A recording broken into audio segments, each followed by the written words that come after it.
8:49 en este su espacio El Sol de los Sábados, y vamos a darle paso al comentario central de un Popi que anda de barrio en barrio en sus labores de partidarias que le tocan, que le corresponden. Dígalo, proselitistas. Proselitistas. Lo que pasa es que lo más difícil en un político es que la gente pueda asociar su nombre con su cara. Hay que estar en contacto con la gente. Entendí. El teórico y titán de la juventud, coordinador de este programa, Yuri Enrique Rodríguez. Gracias, Susi, gracias a todos. Miren, este caso que se ha dado en los Estados Unidos, que mis compañeras me estaban atacando un poco de que yo no había, digamos, hecho un análisis sobre el tema. Lo que pasa es que el análisis que voy a hacer es un poco más político, digamos, cuáles son las consecuencias políticas y no las consideraciones jurídicas que ahí ocurrieron, pues porque creo que es más importante valorar los términos políticos en este momento. ¿Qué pasa con la Suprema Corte de Justicia de los Estados Unidos a partir del año 2014? Entra en un proceso en el que se va convirtiendo cada vez más conservador hasta que, con la nominación que hizo el expresidente Donald Trump, pues logra la mayoría conservadora dentro de este órgano supremo de los Estados Unidos de América. Pero hay una persona que tiene una responsabilidad de suma importancia. El día de ayer el profesor Nacés Perdomo en Twitter hacía unas consideraciones sobre Ruth Bader Ginsburg, que es RBG, ¿no? Esta jueza que falleció recientemente, que mucha gente la sigue o la seguía, sus ideas, digamos, liberales en torno también a los derechos de las mujeres. Pero ¿qué pasó en el año 2013, previo a que el Congreso estadounidense, sobre todo el Senado, se convirtiera o entrara en un proceso de convertirse mayoritariamente conservador para la ratificación de los jueces o juezas que se proponían desde el Poder Ejecutivo estadounidense? Bueno, que se le pedía a Ruth Bader que renunciara, que dimitiera por la edad tan avanzada que ya tenía. Porque si ella moría en el cargo, iba a propiciar que su sucesor o su sucesora fuera una persona conservadora, precisamente por la ola que ya se venía dando dentro del Congreso y que evidentemente se consagró con Donald Trump. Ese es el verdadero legado de esa señora ahora mismo con lo que ocurrió en la Suprema Corte de Justicia estadounidense. Y ahí nosotros vemos la incapacidad que tienen algunos actores políticos, porque yo considero que un juez de la Suprema Corte de Justicia aquí en Estados Unidos es un actor político. Es un actor político definitivamente. Ahí vemos cómo algunos actores políticos, por ego, por no querer ceder el paso, toman decisiones que creen certeras hasta que el tiempo le demuestra lo contrario. Recuerdo una frase del Papa Francisco que decía: a veces hace falta dar un paso atrás o un paso al lado para seguir siendo útil. Decía Churchill, el gran problema de los hombres y las mujeres de nuestra época es que no quieren ser útiles, sino importantes. Y ahí, evidentemente, hay un mensaje claro para una serie de políticos que se puede aplicar en la República Dominicana. Porque aquí decimos, bueno, no, es que los líderes actuales se creen caudillos. No, pero es que siempre ha sido así.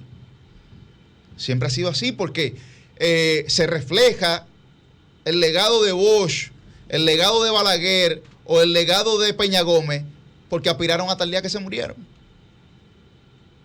Hasta el día que se murieron, aspiraron. ¿Y cuál fue el daño que eso le ocasionó a la democracia?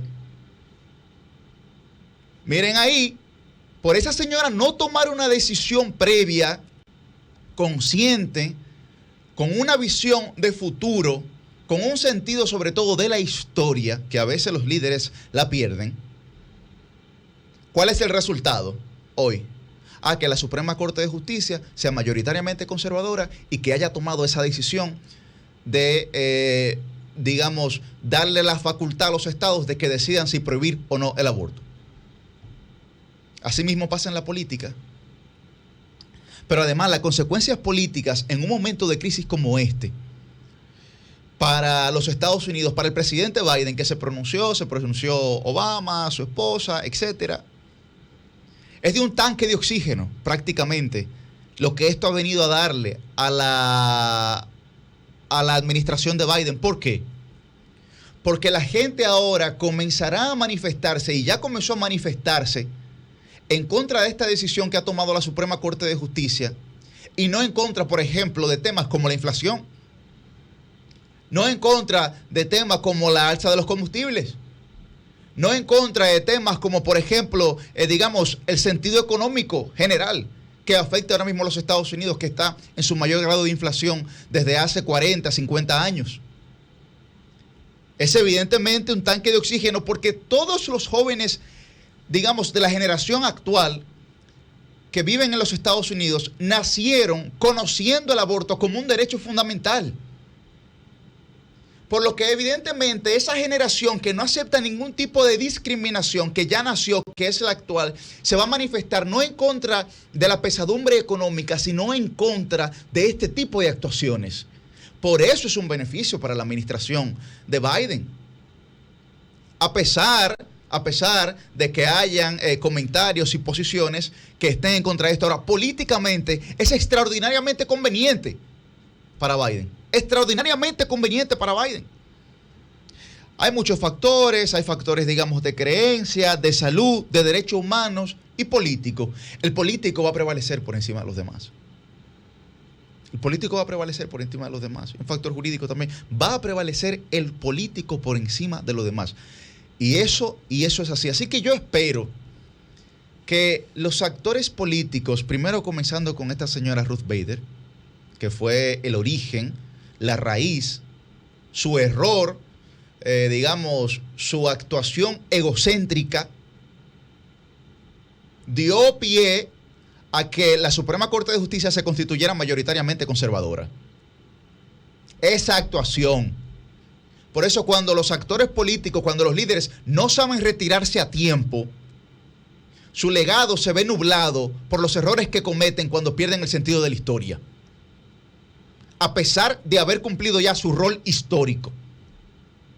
Es ahí donde está la situación. Y yo creo que debe de servirnos como reflexión, porque entonces ahora la realidad en Estados Unidos se va a distorsionar por un error que cometió una persona,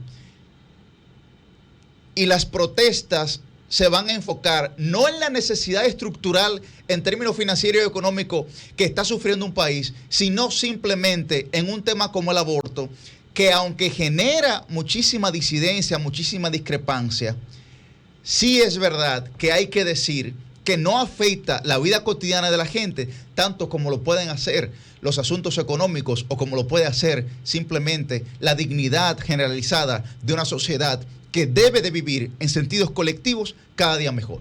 Cambio y fuera. Eso de los sábados.